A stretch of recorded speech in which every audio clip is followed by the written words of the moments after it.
Usa ka panghitabo nga nakasubo sa Sugbo, ang pagdahili sa mga basura sa Binaliw. Pipila ang nangaangol o nangamatay taliwala sa ilang pagpaningkamot o pagpanginabuhi. Wala sila mangawat, wala sila'y sala, apan sama sila sa mga binilanggo nga ang kagawasan gitabunan sa sagbot ug hugaw sa katilingban.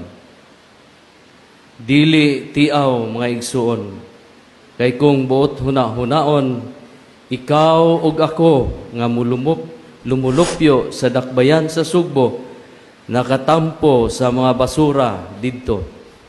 Huna-hunaa atong Pasko ug New Year, atong usang buwan.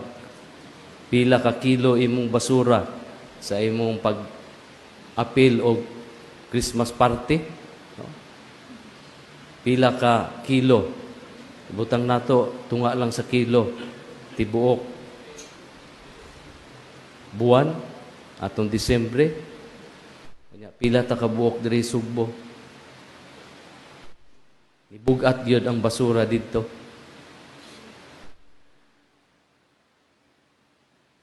Pero, kung butong naon mga igsoon, sabi na karon humas fiesta, mapunan pag yun to. Ang basura dito. Kay matud pa sa report, 300 tons nga basura ang nakolekta. February 18 lang.